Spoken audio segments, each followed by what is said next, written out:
अच्छे लोग तो होते आए हैं, हो रहे हैं, होते रहे। अच्छाइयाँ दुनिया में कभी ख़त्म नहीं होती, क्योंकि वो द्रोहित तो हो सकते हैं, ख़त्म नहीं होती। सत्य कभी नाश को प्राप्त नहीं होता, द्रोहित हो जाता है। लेकिन कुछ ऐसे अच्छे लोग होते हैं जिन अच्छाइयों को लोग दुनिया मिसाल बनाती है, आदर्श बनाती है। अच्छा होना बड़ी चीज नहीं है,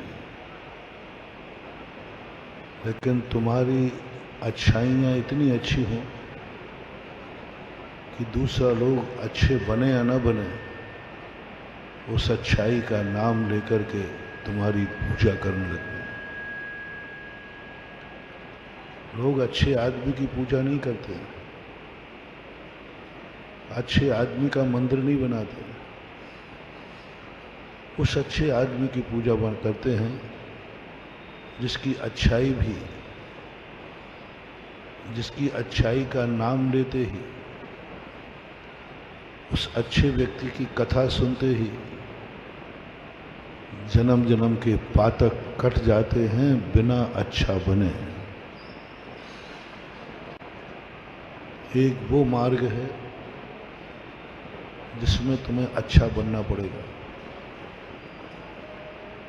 जो सामने वाले ने किया है वो तुम्हें करना पड़ेगा। एक वो मार्ग है कि तुम कुछ भी अच्छा नहीं कर पा रहे, लेकिन जिसने अच्छा किया है यदि उस अच्छाई की तुम गुणानुवाद कर दो तो तुम्हारे जन्म जन्म के पाप कट जाते हैं। त्वंसं कथापि जगतां दुर्तानि हन्ति दूरे सहस्र किरणः कुरुते प्रभावे पद्मा करे सुजल जान विकास पानी। कितनी बड़ा साइंस पूज्य और मानतुंग आचार्य महाराज ने दिया। कमल कभी आकाश में नहीं गया, सूर्य कभी जमीन पे नहीं आया, लेकिन इतनी दूर रह करके भी ऐसा क्या उसका संबंध है कि सूर्य को देखते ही कमल खिल जाता है और सूर्य के डूबते ही कमल मुरझा जाता है। न सूर्य ने कमल को कुछ दिया है, न कमल को सूर्य से कुछ मिला है। कैसी होती है भक्ति, कैसा होता है भगवान, कौन बनता है भगवान, कौन बनता है भक्त, कौन अच्छा व्यक्ति पूजा जाता है? जिसका संबंध सूर्य और कमल के समान होता है। सूर्य कभी कमल को कुछ दे नहीं रहा है, फिर भी कमल सूर्य की गति को देख करके खिलता जाता, आनंदित होता जाता, और उसको देखकर, उसका नाम लेकर स्वयं खिलता है। बस भक्त की ऐसा भगवान चाहिए, ऐसा अच्छा आदमी चाहिए। मैं अच्छा तो नहीं बन पाऊंगा, मैं आकाश में तो नहीं पहुंच पाऊंगा, लेकिन मुझे एक ऐसी शक्ति चाहिए जिसको देखते ही हमारे अंदर एक आनंद की लहर दौड़ जाए, जो मात्र एक सूर्य है। ऐसा ही संसारी प्राणी आप लोगों को दो प्रकार के लोग होते हैं। मुनि मार्ग वह है जो भगवानों ने अच्छा काम किया, वो अच्छे आदमी बने तो वे संकल्प करते हैं मैं भी अच्छा बनूंगा। वो पावन बने, मैं भी पावन बनूंगा। वो त्यागी बने, मैं भी त्यागी बनूंगा। वो अहिंसक बने, मैं भी अहिंसक बनूंगा। वो मुनि बने, मैं भी मुनि बनूंगा, उन्होंने तपस्या की, मैं भी करूंगा। तद्रूप होने का भाव जिसमें आ जाता है, ये तो सभी को है। इतना आकर्षण कोई बड़ा आकर्षण नहीं है। किसी आदमी को, अच्छे आदमी को देखकर अच्छा बनने का भाव आ जाए, ये कोई विशेषता नहीं है। अच्छी चर्या देखकर अच्छी चर्या करने का भाव आ जाए, कोई बुरी बात, अच्छी कोई बड़ी महान बात नहीं है। खरबूजे को देख के खरबूजा रंग बदल दे, ये कोई बड़ी बात नहीं है। अच्छा आदमी है, अच्छी व्यक्ति देखकर दुनिया का भाव होता है, मैं भी अच्छा बनूं। मुनि महाराज को देखकर भगवान बनने का भाव हो गया, ये कोई बड़ी बात, महाराज बनने का भाव हो गया, कोई बड़ी बात नहीं। ये तो अनादिकाल से होता है। भगवान को देखकर भगवान बनने का भाव सदा से होता है। ये तो मूल मार्ग है, ये तो मूल मार्ग है। इसमें कोई अतिशय नहीं है, कोई चमत्कार नहीं है, कोई अनहोनी नहीं है जिसकी प्रशंसा की जाए। एक किसी अच्छे आदमी को देखा, बोले जब से मैंने इस अच्छे आदमी को देखा, मैंने अच्छा बनने का मन बना लिया। इसमें कोई चमत्कार नहीं है, इसमें कोई चमत्कार नहीं, क्योंकि सब यही होता है। महाराज आपको, महाराज को देखकर मैंने महाराज बनने का मन बना लिया, ये कोई महाराज का कोई नई शक्ति नहीं है। भगवान को देखकर भगवान बनने का भाव बन गया, ये कोई बड़ा चमत्कार नहीं, ये तो होता आया, होता रहेगा। ये मूल मार्ग है। आज मैं उस साइड के मार्ग को बताना चाहता हूं, जिस मार्ग में, जो आप लोगों का मार्ग है, बड़ा विचित्र मार्ग है आज का, बड़ा विचित्र है। हम लोग भगवान की पूजा करते हैं, कोई आश्चर्य नहीं। हम लोग भगवान का गुणानुवाद करते हैं, कोई आश्चर्य नहीं। हम लोग भगवान की भक्ति करते हैं, जो कोई आश्चर्य नहीं है, क्योंकि मुझे भगवान को देखकर भगवान बनने का भाव आता है, तद्रूप होने का भाव आता है। इसलिए हम लोगों की भक्ति में कभी कोई चमत्कार नहीं होता। किसी मुनिराज की भक्ति में कोई चमत्कार हुआ हो, ऐसा देखने में नहीं आया। मानतुंगाचार्य की घटना कुछ अलग है,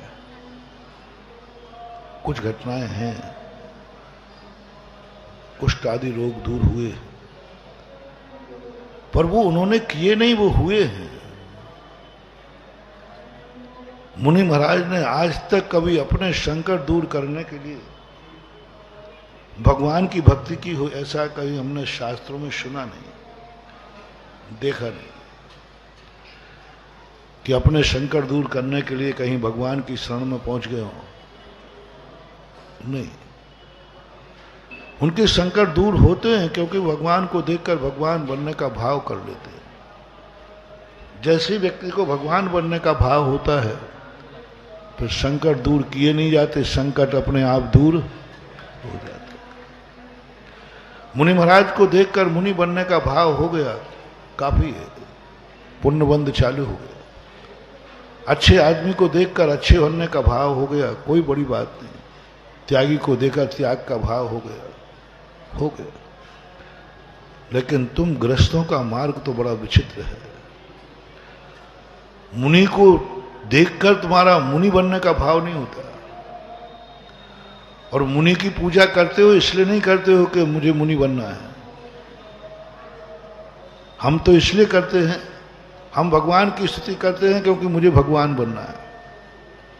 तुम क्यों करते हो? झूठ मत बोलना, अंदर की बात बताना। ऊपर की बातें नहीं, वो शास्त्रों की रटी घिसी पिटी बातें मत करना मेरे, क्योंकि शास्त्र की बातें तो जितना तुम जानते हो ना, उससे कई गुना मैं जानता हूं। तुम क्या बताओगे, महाराज शास्त्र में लिखा है बंदे तदगुण लब्धे ही लिखा है, तो तुम मुझे क्या पढ़ा रहा, मैं खुद पढ़ा हूं। अंदर की बात बताओ। गृहस्थ मंदिर क्यों चला है? गृहस्थ भक्तांबर क्यों पढ़ रहा है? गृहस्थ अभिषेक क्यों कर रहा है? गृहस्थ पूजा क्यों कर रहा है, गृहस्थ मुनियों को आहार क्यों दे रहा है, गृहस्थ क्यों मुनियों की सेवा कर रहा है, ये बड़ा विचारणीय प्रश्न है। ये है जिंदगी का वह सच जो आज निकलने वाला है। इसमें होगा चमत्कार, इसमें होगा अतिशय, इसमें घटेगी अनहोनी घटना, इसमें करेंगे देवता भी आश्चर्य। और ऐसी घटना का वर्णन करने के लिए हम मुनियों के पास भी शब्द नहीं होंगे जो आज घटित होने वाला है। भगवान बनने के लिए नहीं आया है, गृहस्थ भगवान के सामने आया है, भगवान बनने के लिए नहीं आया। तो संग कथा जगताम, भगवान मैं तो आपकी प्रशंसा करने आया हूं, आपने बहुत अच्छा कार्य किया है। भगवान भी आश्चर्य में कर पड़ जाते। भगवान यही सोचते हैं कि ग्राहक आया है, बोले साहब आपकी दुकान बहुत अच्छी है, आपका माल बहुत अच्छा है। तो दुकानदार सोचता है, लगता है कि आज अच्छा माल लेने वाला है, अच्छी दुकान है, अच्छा माल है, आज जी आपकी दुकान का तो क्या कहना है। तो ये सब सुनकर सेठ जी क्या सोच रहे हैं, इसका अर्थ है कि आज लंबा चौड़ा ऑर्डर मिलने वाला है। इसी प्रकार भगवान और हम लोग सोचते हैं कि आज ये पूजा क्यों हो रही विशेष, आज विशेष शुभ से आयोजन क्यों हो रहा है, आज इस शिखर जी का पहाड़ क्यों बनाया गया है। लगता है कि ललितपुर वाले आज मोक्ष पधारेंगे, क्योंकि आज सब लोग पूजा कर रहे हैं। तो लगता है कि बंदे तदगुण सब, आज बहुत सारे लोग भगवान बनेंगे क्योंकि वो मेरी पूजा कर रहे हैं। और पूजा का फल क्या है, पूज्य बनना। भगवान तो सीधा सीधा मार्ग जानते हैं। भगवान भी समझ रहे कि आज बहुत सारे लोग पूज्य बनेंगे। और गिरनार शिखर जी की वंदना इसलिए की है कि शिखर जी जाते समय टाइम लगेगा, इसलिए अपन यहीं शिखर जी बनाओ और यहीं से मोक्ष प्राप्त करो। क्योंकि किसी भी चीज की कोई भी प्रशंसा करना, उसका अर्थ है कि वो वस्तु उसके चाहिए है, उसका मन उस पर ललच रहा है। बिना मन ललचे बिना संसार में कोई किसी की प्रशंसा नहीं करता। प्रशंसा करना बता रहा है कि यह व्यक्ति इससे प्रभावित है और वह वस्तु वह चाहता है। लेकिन गृहस्थ एक आगे का बहुत कलाकार भक्त है, जो सीधा कहता, भगवान सुनो, आप ये मत सोचना कि मैं आपकी पूजा करने आया हूं, दर्शन करने आया हूं तो भगवान बनने का भाव है। नहीं, मुझे महाराज बनने का भाव नहीं है। मैंने शिखर जी की रचना इसलिए नहीं की कि यहां से हमें मोक्ष जाना है। शिखर जी की वंदना भी मैं इसलिए नहीं कर रहा हूं कि मुझे शिखर जी से मोक्ष मिल जाए। मैं तो मात्र आपकी प्रशंसा करने आया हूं कि आपने बहुत अच्छा कार्य किया है, आपने बहुत अच्छा कार्य किया है, बहुत अच्छा कार्य किया है। इतना अच्छा कार्य किया, इतना अच्छा कार्य किया, तुम इतने अच्छे इंसान हो, इतने अच्छे इंसान हो कि बिना अच्छे बिना मैंने तेरा दर्शन कर लिया तो मेरी पाप धुल गए।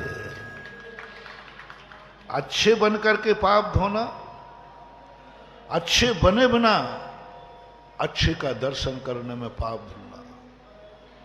रिपीट करता हूं, अच्छे बनकर के पाप धोना और अच्छे व्यक्ति के दर्शन करने मात्र से पाप धुल जाना। अच्छे व्यक्ति के दर्शन, अच्छा बनकर के कर्मों को काटना और अच्छे व्यक्ति की प्रशंसा करके कर्म कट जाना, दोनों में अतिशय किस्में है। एक व्यक्ति ने अच्छा बनकर के पाप काट दिए और एक व्यक्ति ने अच्छे व्यक्ति का नाम लिया और पाप कट गए, दोनों में अतिशय किस्में है।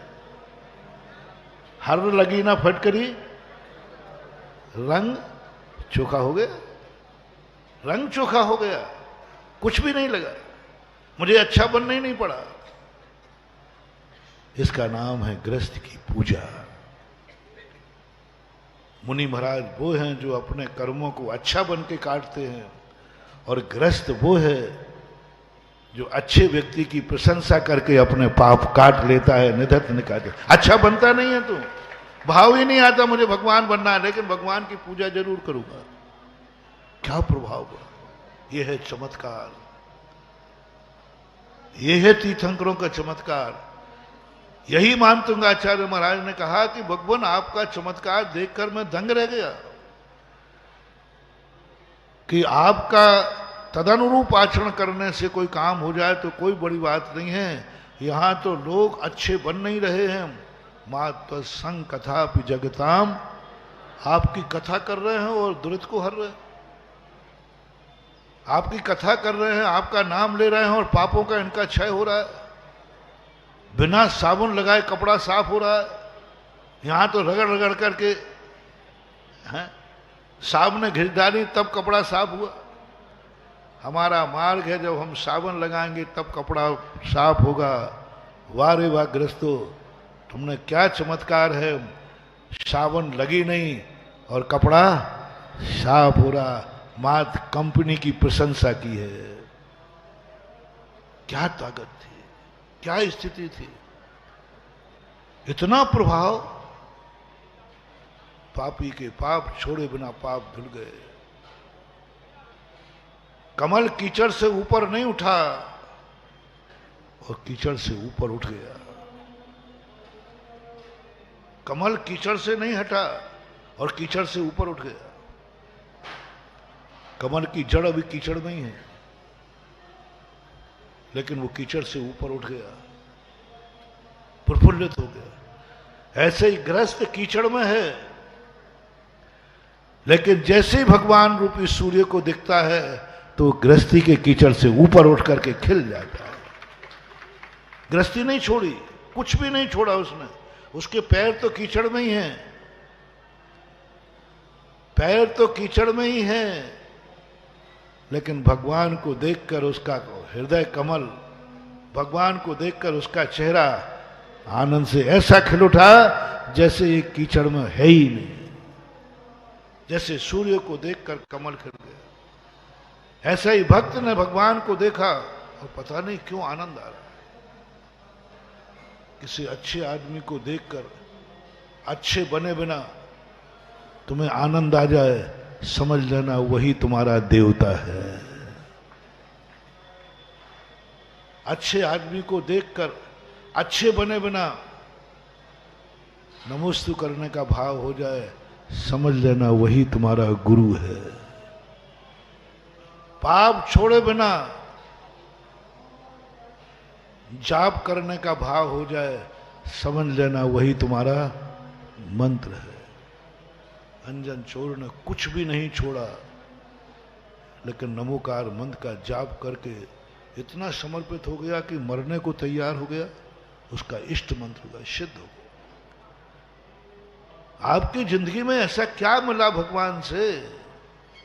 हमें तो भगवान के दर्शन करने से भगवान जैसे बनने का भाव हुआ, अमीर का दर्शन करने से अमीर बनने का भाव हुआ। तुम्हें क्या मिला? तुम्हें तो कुछ मिलना ही नहीं है, फिर भी तुम भगवान को देख के आनंदित हो रहे हो। फिर भी तुम्हारी जिंदगी में एक आनंद आ रहा है। फिर भी तुमने नियम ले लिया कि मैं सुबह उठ करके जब तक भगवान का दर्शन नहीं कर लूंगा मैं अन्न जल ग्रहण नहीं करूंगा। क्या मामला है? क्या है तुम्हें? तद्रूप तुम्हें होना नहीं, गृहस्थी तुम्हें छूटना नहीं, उसके बावजूद भी अन्न जल त्याग दिया। भगवान का दर्शन नहीं तो भोजन नहीं। क्यों? क्यों तुमने ऐसा कड़ा नियम ले लिया? तुम्हारे पास कोई जवाब, तुम्हारे मन में एक ही भाव है, बस आनंद आता है। भगवान को देखते ही बस रोम रोम खिलता है। भगवान का दर्शन होते ही ऐसे लगता है जैसे सारे जन्म जन्म का पुण्य आज उदय में आ गया हो। कुछ विशेषता होती है। ऐसी इन्होंने क्या प्राप्त कर लिया और किस समय? जिस समय ये महाशक्तिमान तीर्थंकर हैं, जिस समय सबसे बड़े शक्तिमान धनवान हैं, और मनोरंजन के लिए जा रहे हैं दोस्तों के साथ, मनोरंजन के लिए गए। किसके लिए मनोरंजन छोड़ दिया? किसी मुनिराज को बचाने के लिए, किसी धर्म को बचाने के लिए, किसी मानव को बचाने के लिए, किसी छोटे मोटे जीव जंतु के लिए? सारे संसार का जो काल महाकाल है, ऐसे काल को बचाने के लिए सबको छोड़कर कूद पड़े। क्षमा की चरम सीमा। दयालु को क्षमा कर देना, करुणावान को दया क्षमा कर देना, कोई बड़े उसके लिए बचाने का उपक्रम कर लिया। ये सबसे बड़ी विशेषता तीर्थंकर की थी। पारसनाथ की जिंदगी में ये देखने को मिलता है कि क्षमा कहां तक पहुंच सकती है, अहिंसा कहां तक पहुंच सकती है। सारी दुनिया देखते ही मारने का भाव करती है, सारी दुनिया देख करके सांप से भागने का भाव करती है, और पारसनाथ भाग नहीं रहे, उसके पास जा रहे हैं, मार नहीं रहे, उसको बचा रहे। ऐसी करुणा का मिसाल, ये सबसे बड़ी जिंदगी की थी। दूसरी ओर वो नीति गलत हो गई। दुष्ट के साथ कितना भी दुष्टता का अच्छा व्यवहार करो, दुष्ट कभी दुष्टता नहीं छोड़ता।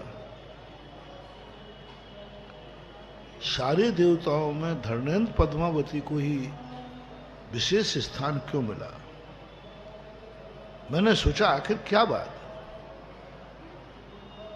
इन्होंने नीति वह निकाल दी जो कहते हैं कितने उपकार हो, नीम कभी मीठी नहीं हो सकती। बिच्छू कभी अपना स्वभाव, कितना भी उपकार करो, दुष्ट कभी अपनी दुष्टता नहीं छोड़ता है। लेकिन उस नाग नागिन ने ये सारी की सारी नीतियों को त्रोहित करके और सारे जगत को दिखा दिया कि कुछ दुष्ट ऐसे होते हैं जिनको यदि आत्मीयता से गले लगाया जाए तो वे जन्म जन्म तक भी तुम्हारे मीत हो जाते हैं। ये नीति है कि दुष्ट को कभी गले मत लगाना, क्योंकि दुष्ट कभी दुष्ट ही रहेगा। लेकिन कुछ दुष्ट ऐसे हैं जो प्यार के भूखे, जो उपकार के भूखे। यदि उन दुष्टों को प्यार दिया जाए, उन दुष्टों के साथ आत्मीयता दिखाई जाए, उन दुष्ट ही है, वो सुधरने वाला नहीं है। दुष्ट को, काल को, नाग को, वो अपना जहर निकालने वाला नहीं है, वो दुष्टता छोड़ेगा नहीं। अब तुम्हारी परीक्षा है दुष्ट के साथ क्या व्यवहार करना, चमत्कार देखना। ये तो सबने सुना है, इसलिए मैंने कहा था अच्छे आदमी को देखकर अच्छा बनने का भाव बन जाना कोई बड़ा बात नहीं है। अच्छे आदमी को देखकर बुरा व्यक्ति पूजा की थाली उठा ले, अच्छे आदमी को देखकर बुरे व्यक्ति को उसके चरणों में जाने का भाव आ जाए, बुरा व्यक्ति जाकर के उनके चरणों में बैठने का मन बना ले, समझ लेना उस मूर्ति में चमत्कार है। अच्छे आदमी की संगति में अच्छे लोग बैठे हैं, सावधान। एक बहुत अच्छा साधु था, उसके चारों तरफ अच्छे लोग बैठे थे, सज्जन लोग बैठे थे, त्यागी वृत्ति बैठे, बिल्कुल सज्जन बैठे थे। समझ लेना इस साधु में कोई चमत्कार नहीं है, क्योंकि साधु के पास अच्छे लोग नहीं आएंगे तो कहां जाएंगे? अच्छे लोग कहां जाएंगे भाई? अच्छे लोग कहां जाएंगे साधु के पास? वो तो उनका घर है, वो तो उनका स्थान है, वो तो अच्छे लोग, सज्जन लोगों का स्वभाव है कि सज्जन लोग हमेशा साधुओं के पास बैठना पसंद करता है। ये कोई चमत्कार नहीं है, तो नेचर है। लेकिन किसी साधु के पास यदि कोई डाकू बैठा हो, समझ लेना इस साधु में कुछ दम है, इस साधु में कोई दम है। कोई डाकू बैठा है साधु के पास। प्रोशन में सज्जन लोग आ गए, सज्जन कहां जाएंगे बोलो? सज्जन कहाँ जाएंगे? साधु का प्रवचन सुनने जाएंगे, वो तो उनका नेचर है, स्वभाव है, अर्थ क्रिया है। लेकिन किसी के प्रवचन में यदि डाकू आ गया, समझ लेना इसके प्रवचन में दम है। क्यों? आज डाकू बैठा था, आज एक पापी बैठा था। पापी साधु से प्रभावित हो जाए, डाकू साधु से प्रभावित हो जाए, शराबी साधु से प्रभावित हो जाए, जुआरी साधु से प्रभावित हो जाए, समझ लेना उस साधु में दम है। इसलिए हमारी प्रभावना, हमारी सज्जनता, हमारा जो प्रभाव है इन सज्जन लोगों से नहीं है। जो सज्जन लोग आकर के हमें जयकार बोल रहे हैं, प्रवचन सुन रहे हैं, इन सज्जन लोगों से मेरे कोई प्रभाव नहीं। किसी दिन किसी सभा में सारे दुर्जन मीटिंग करें कि आज मन कर रहा है महाराज का प्रवचन सुने, बोलो उस दिन सारे संसार में क्या चर्चा होगी? प्रतिदिन सज्जन बोल रहे थे, किसी ने कहा हमारे देखो महाराज जी में सज्जन लोग बैठे, तो पेपर वाले क्या कहेंगे? इन सज्जन जाएंगे कहाँ? वो तो महाराज पास आएंगे। लेकिन आज सारे दुर्जनों ने, सारा मीडिया यहीं आ जाएगा, बोले गजब हो गया, आज ललितपुर के सारे दुर्जनों ने मन बनाया कि हम महाराज का प्रवचन सुनेंगे। गजब हो गया, गजब हो गया। अब पता चला महाराज में बड़ा चमत्कार है। बोले क्यों? आज पूरा पंडाल दुर्जनों से भरा था। बोलो, अब आप बोलो। एक साधु से सज्जन प्रभावित हो रहा है और एक साधु से दुर्जन प्रभावित हो रहा है। एक साधु से सज्जन पुरुष संगति करने का मन बना रहा है और एक साधु से दुर्जन व्यक्ति संगति का मन बना रहा है। दोनों में चमत्कार किसमें है? जो साधु को पहचानता नहीं था उसने साधु को पहचान लिया। अरे डाकू का साधु के पास क्या काम है? और आज डाकू ने कह दिया मैं साधु की संगति करूंगा। वो शक्ति जब जिसके अंदर आ जाती है। आज कैसे थे प्रभु जिन्होंने नाग नागन ने बना लिया मन, और कैसे थे महाराज? कभी भी तुम्हारे जीवन में ऐसा परिणाम जागे, दुष्ट के प्रति तुम्हारा क्या भाव है, दुर्जन के प्रति तुम्हारा क्या भाव है? सज्जन लोगों तो सभी प्यार करते हैं, सज्जन लोगों को तो कभी सभी गले लगाते हैं, सज्जन लोगों को तो सभी बचाने का भाव करते हैं। एक साधु पर उपसर्ग आवे, कौन कौन बचाने आएगा? पूरा ललितपुर है। और एक डाकू पर संकट आया है, कौन कौन बचाने जाएगा? कोई नहीं। वहां तुम्हारी परीक्षा है। दुष्ट है, डाकू है, पापी है, उसका हृदय जीतना है। दुष्ट, डाकू और पापियों पर जब तुम कभी दया करोगे ना तो आश्चर्य का, मेरे लिए आए तुम दया करने, मेरी जमानत लेने आए, मुझे बचाने आए। मालूम मैंने तुम्हारे यहां डांका डाला था और तुम मेरी जमानत करने आए। हाँ, शास्त्रों में ऐसी कई कथा है। दुष्ट की जमानत करने आए हैं, दुष्ट को बचाने आए हैं। मैंने तुम्हारे यहां डांका डाला है। हाँ, डाला है, लेकिन मैं तुम्हें बचाने आया हूं। वो ध्यान रखना, वो डाकू जन्म जन्म तक तुम्हारा उपकार नहीं भूलेगा। साधु को बचाने पहुंचोगे तो साधु उपकार करेगा कि नहीं? डाकू जरूर। मेरे लिए जहां कोई शरण नहीं थी, महाभारत ने कर्ण की बात सुनो आप। कर्ण को मालूम चल गया था कि पांडव मेरे भाई हैं। कर्ण को मालूम चल गया था कुंती मेरी मां है। फिर भी वो अंतिम दम तक किसके पक्ष में लड़ता रहा? किसके पक्ष में लड़ता रहा अंतिम? क्यों? मालूम चल गया था उसे कि कुंती मेरी मां है, ये मेरे भाई हैं, पांचों भाई हैं, सगे भाई हैं। फिर भी वह युद्ध नहीं छोड़ा उसने। मात्र एक नीति का मैं सूद पुत्र के नाम से जाना जाता था। इस स्थिति में मुझे किसने गले लगाया?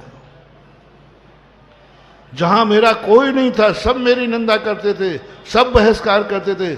उसने कहा था कर्ण ने अपनी मां को, मां आज तुम बात करके आ गई, जब मैंने प्रतिज्ञा की है कि अर्जुन या मैं दो में से आज एक बचेगा।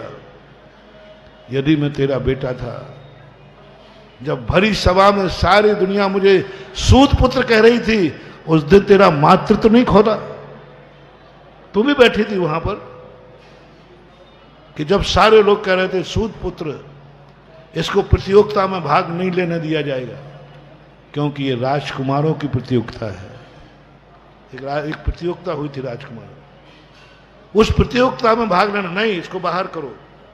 सूत पुत्र, पांचों पांडवों ने उस समय नहीं कि आपके मन में भाव आया, पांडव तो जानते नहीं, मां तुम तो जानती थी ना, तुम्हें तो मालूम था कि मैं तेरा बेटा हूं। भरी राजसभा में मेरा अपमान हुआ, भरी सभा में आपके बेटे को सूत पुत्र कहा गया, मुझे किसी ने सहारा नहीं दिया, मुझे किसी ने नहीं बचाया, किसी ने भी मेरे लिए हाथ नहीं फेरा। मां मुझे उस समय गले लगाने वाला कोई था तो दुर्योधन। दुर्योधन ने कर्ण को गले लगाया, और गले ही नहीं लगाया, अंग देश का राजा, अंगराज को भी कहते, उनको अंगराज भी कहते, अंगराज का राजा बना दिया और अपनी बराबरी पे कहा कर्ण मेरा मित्र है। आज भारत में ऐसा कोई क्षत्रिय है जो सूत पुत्र को मित्र बनाएगा? सारी दुनिया जिसका बहिष्कार कर रही उसे गले लगाएगा? ना, मैं इतना कृतज्ञ नहीं हूं कि जिसने ऐसे मौके पर मुझे गले लगाया, ऐसे मौके पर जिसने मुझे अंगराज बनाया, ऐसे मौके पर जिसे मुझे उच्चासन दिया, ऐसे मौके पर मुझे बराबरी का बैठाला।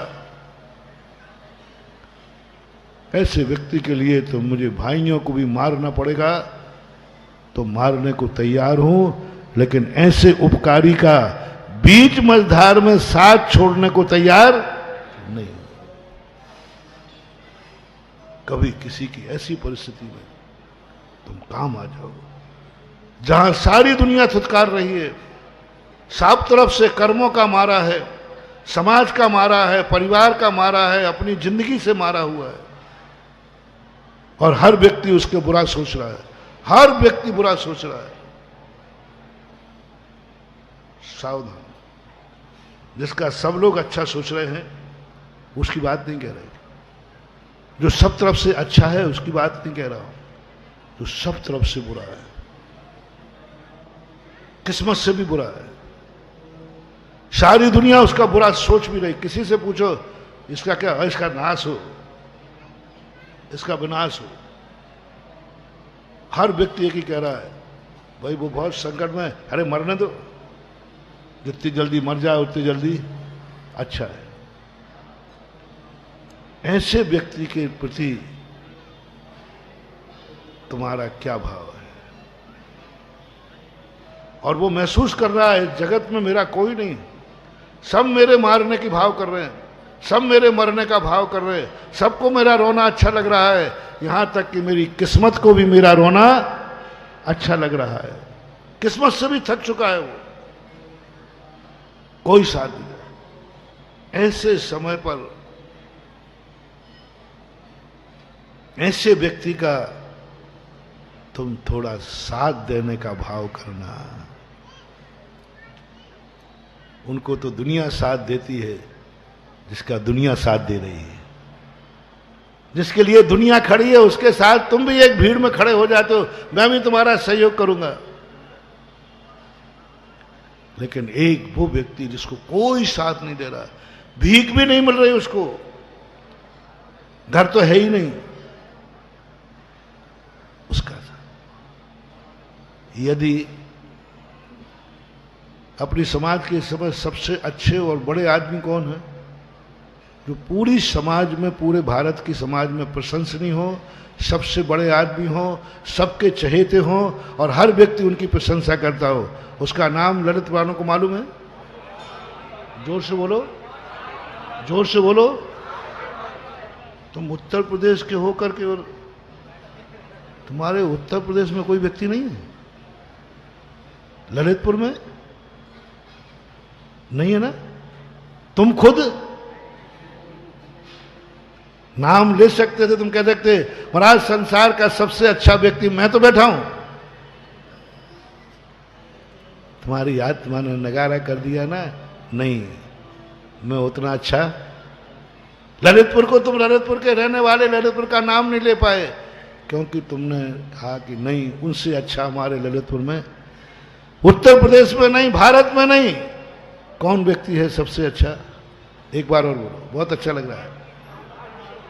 अशोक पाटनी आर के मारवर वाले इस समय जैन समाज के, पूरे भारतवर्षीय जैन समाज के आदर्श हैं, प्रिय हैं, चहेते हैं और पूरा भारत की जैन समाज उन पर गर्व करती है।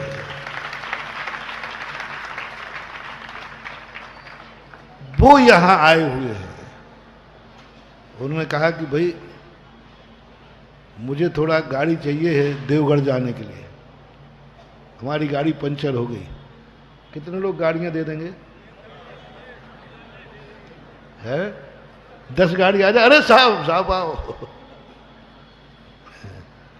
और उनका ये और हो गया कि उनका कहा कि मुझे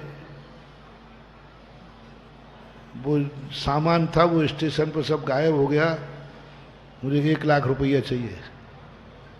बोलते नहीं है? कहां से लाके दे दोगे? आओ भाग, आओ भाग। सारी दुनिया खड़ी हो जाएगी क्योंकि वो अच्छे आदमी हैं। मैं जो बात कह रहा हूं समझना, वो अच्छे आदमी हैं, वो महान आदमी हैं। उन्होंने इतने अच्छे कार्य किए हैं कि उनकी एक आवाज पर उनके लिए सारी दुनिया खड़ी हो जाएगी। उनके एक संकट पर हर व्यक्ति माला फेरना शुरू कर देगा क्योंकि अच्छे आदमी, बिना कहे, उनके बिना कहे हर व्यक्ति उनका भला चाहेगा, उनके लिए हर व्यक्ति, क्योंकि वो अच्छे आदमी, उन्होंने अच्छे कार्य किए। साधुओं में, आचार्यों में सबसे अच्छे कौन है? उनके लिए कितने लोग खड़े हैं? आचार्य जी को थोड़ा जुकाम हो जाए ना तो यहां भक्तांबर चालू हो जाता है। नमोकार मंद की, हमारे गुरुजी को पिछली बार थोड़ा स्वास्थ्य खराब हुआ, आज तक दुनिया में जो कभी नहीं किया गया। हम लोगों ने 3 टाइम शांति धारा की, 1 महीने तक, 1 महीने तक 3 टाइम, सुबह, दोपहर में और 3 भक्तियों में शांति धारा की। किन के लिए? क्योंकि वो बहुत अच्छे हैं ना, बहुत अच्छे हैं ना। 3 बार लोग कहते महाराज जी, 2-4 दिन पहले यही आया था, महाराज जी मैं लेट हो गया हूं, मेरा एक मरीज है अस्पताल में भर्ती, ऑपरेशन चल रहा है, आप शांति धारा करा दो। ना कमेटी पसीजी ना मैं पसीजा। मैंने कहा नहीं साहब, शांति धारा हो चुकी है, टाइम निकल चुका है, अब नहीं। महाराज जी करा दो आप, देखो मैंने ये कल होगी, कल होगी। कमेटी ने कहा नहीं साहब, यहाँ का नियम नहीं टूट सकता, अभिषेक सुबह होता है। मैंने भी नहीं, मैं भी निर्दयी हो गए। बहुत रहा महाराज जी, बहुत सीरियस है, आप करा दो शांति धारा, मुझे विश्वास है आप शांति धारा करा दोगे तो ठीक हो जाए। मैंने कि भैया नियम है तो नहीं है। और बस जब आचार्य जी का स्वास्थ्य खराब हुआ, कहाँ गए सारे नियम? कहाँ गए सारे नियम? ना मेरे लिए नियम का याद है और ना कमेटी को नियम का। कमेटी तो कह देती महाराज जी नहीं, यहाँ 1 बार ही अभिषेक होता है। मैंने कमेटी कहा अरे महाराज जी 4 बार करो। ओह, मैंने कहा ये मामला क्या है? वो बेचारा ऑपरेशन, क्योंकि आचार्य जी बहुत अच्छे आदमी हैं, अच्छे साधु हैं। अच्छे व्यक्ति के लिए, दुनिया के लिए कोई नियम कानून उनके संकट दूर करने के लिए हर व्यक्ति आ जाता है। बहुत अच्छे इंसान है। और अब मैं कह रहा हूं, एक सबसे संसार का गंदा आदमी है, संसार का, और उसके ऊपर संकट आया है, वो दुखी है, उसके प्रति तुम्हारा और सारी दुनिया का क्या भाव आ रहा है? तुम्हें मालूम है गंदा आदमी है और उसके ऊपर संकट आया है, सारी दुनिया यही कहे मरने दे, गंदा, हमारे यहां डांका डाला था, ऐसे ही होगा। और सरल उदाहरण दे दो, समय आपका कम है, 2-3 मिनट का। आप रास्ते में चल रहे थे पैदल और एक स्कूटर वाले ने आपको कट मारा, आप गिरते गिरते बच गए या गिरी गए? अब यदि वो स्कूटर वाला 500 कदम चलने के बाद वो उसका स्कूटर गिर गया, वो गिर गया, और तुम्हें पता चला कि इसी ने कट मारा था, मुझे गिराया था, अब वो गिर गया, आपका परिणाम क्या होगा? जल्दी बोल दो ना। वो तो ऐसे ही गिरेगा, मुझे कट मारता था, मुझे कट मारता था, मालूम मैं कोई साधारण आदमी नहीं, ललितपुर को हूं, मेरे कट मारने वालों की यही दशा होती है। फर्स्ट एड आपके मन में क्या भाव आएगा? फर्स्ट एड आपके मन में क्या भाव आएगा? अच्छा हुआ मुझे कट मार के भागता था, बस यही तुम्हारी परीक्षा हो गई, यही तुम्हारी परीक्षा हो गई, यही तुम्हारे नंबर कट गए अहिंसा के। पारसनाथ के जीवन में भी ऐसी ही घटना घटी। उन्होंने कहा नहीं, इसने जो मुझे कट मार के गिराया ये तो मेरे कर्मों का उदय था, लेकिन आज ये गिरा है, वो उसको उठा लेगा, उठा लेगा, उसको बचा लेगा। और वो कहेगा आप कौन हैं? बोलो, उसकी कल्पना करो, आप मुझे बचा रहे हो, मैंने तो आपको कट मार के आया था, आपको गिरा के आया था। बोले कोई बात नहीं, उस समय मेरे अशुभ कर्म का उदय था, आज तुम गिरे, मैं नहीं देखा जा सका, उठा लिया। बोलो वो जिंदगी में तुमसे नजर मिला सकेगा? जिंदगी भर का ऋणी हो जाएगा, जिंदगी भर का ऋणी हो जाएगा। सीता का जीव जब रावण के पास पहुंचा, जैन दर्शन के अनुसार रावण पानी पानी हो गया। रावण कहता है तुम्हारी क्या गलती थी, तुम क्षमा मांग रहे हो? गलती तो मेरी थी, नहीं, निमित्त तो मैं थी।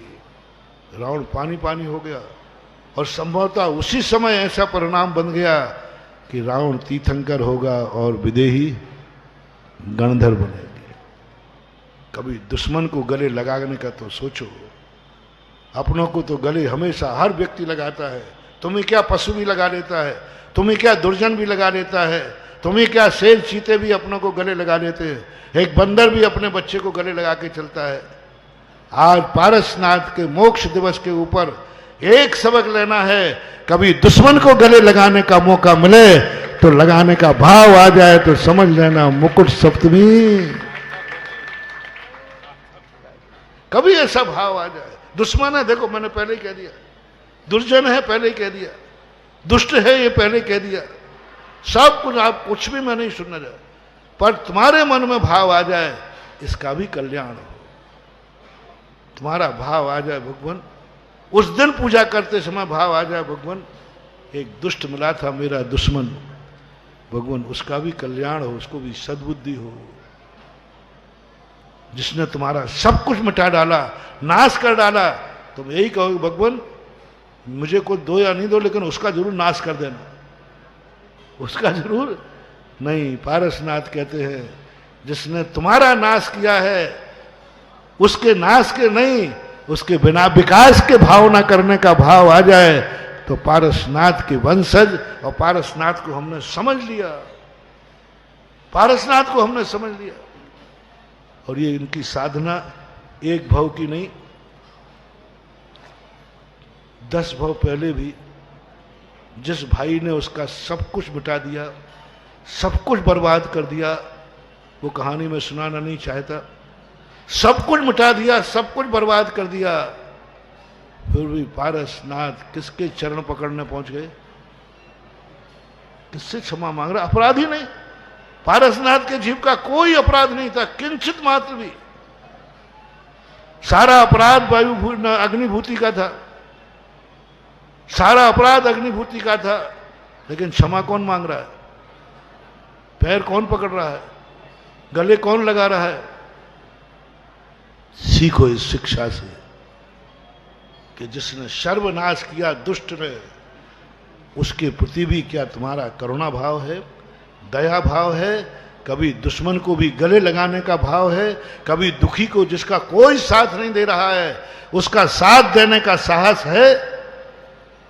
यदि ऐसे समय पर तुमने साथ दे दिया तो ध्यान रखना, वो तुम्हारा कर्ण जैसा साथी बनेगा, जो मां और कुटुंब के पक्ष को छोड़कर तुम्हारे पक्ष में खड़ा हो जाएगा, क्योंकि तुमने उस समय साथ दिया है जिस समय उसका कोई साथ नहीं था। उस समय साथ दिया, उस साथ का बदला देखो। मां को छोड़ दिया, भाइयों को छोड़ दिया, साक्षात मालूम है कि धर्मराज मेरा भाई है, लेकिन वो कहना कि भाई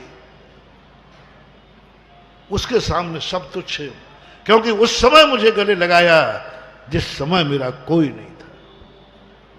आप अपन उपसंहार करते हुए चले, सबको एक सोचे, आज उसको गले लगाना है जिसको किसी ने गले नहीं लगाया, आज उसका सहयोग देना है जिसका किसी ने सहयोग नहीं दिया, आज उसका सहयोग करना है जिसको सब ने ठुकरा दिया, आज अपन को उसको भी क्षमा करना है जिसने तुम्हारा सब कुछ मिटा दिया, जिसने तुम्हारा सब कुछ मिटा दिया, उसको लगाना है। आज उसको उठाना है जो तुम्हें कट मार के गया है, उसको उठाकर अस्पताल भेजना है। तुम्हें कट मार के अभी तुम अस्पताल नहीं गए, पहुंच पाए, उसके पहले अस्पताल पहुंचना है। और दोनों के बाद एक पट्टी है डॉक्टर के पास, तुम्हें भी बंधना है और उसको भी बंधना है जो तुम्हें कट लगा के गया था। तो हिम्मत है, एक पट्टी है, एक पट्टी है, और एक वो है जो कट लगा के गया था, एक वो है वो उसको भी पट्टी की जरूरत पड़ी। क्या हिम्मत है कि डॉक्टर से कह सको मेरे लिए नहीं, इसको पट्टी बांध दो, इसको पट्टी बांध दो, मैं रूमाल से बांध दूंगा। अरे भाई क्या कह रहे हो, इसी ने तो कट मारा था। बोले आज मैंने पारसनाथ का निर्माण महोत्सव मनाया है, आज मेरे अंदर पारसनाथ का संस्कार जागा है, मैं अपने दुश्मन को पट्टी बंधवाऊंगा और मैं खुद का रूमाल बांध करके कार्य चला लूंगा। ऐसा भाव कभी आ जाए तो पारसनाथ का भक्त होना अपना सफल हो जाएगा। ऐसे ही नहीं इनकी पूजा हो रही सारे जगह। और दूसरी बात वो कि दुष्ट कभी दुष्टता नहीं छोड़ता। आप कह सकते हो महाराज जी आप समझो बात को, दुष्ट कभी दुष्टता नहीं छोड़ता। पारसनाथ के नाग नागिन को सब लोग जानते हैं, नाग बैर लेने में प्रसिद्ध है। बताते नाग बदला लेना है तो वो लेता है, बैर बांधने में सफल है, भूलता नहीं। यदि नाग को कोई थोड़ा सा दुख पहुंचा दे तो लोग कहते हैं नाग उसका बदला ले लेता, ये प्रसिद्धि है। आज देख लो पारसनाथ का चमत्कार कि वो नाग नागिन पर जिसने बदला किया, उसी भाव में नहीं अगले भाव में भी उन्होंने याद रखा कि ये मेरा उपकारी है। अगले भाव में यानी दुष्ट भी दुष्टता छोड़ देता है यदि दुष्ट के साथ हमारा व्यवहार प्रेम का हो, आत्मीयता का हो।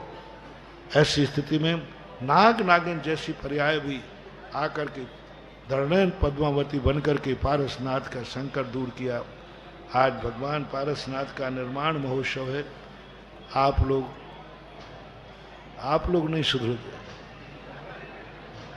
कहा था भैया 7 बजे आ जाना सब लोग, तो पहले अभिषेक हो जाता, निर्माण लाड़ू चढ़ जाता, पूजा हो जाती, बाद में प्रवचन होता, लेकिन तुम नहीं सुधरोगे।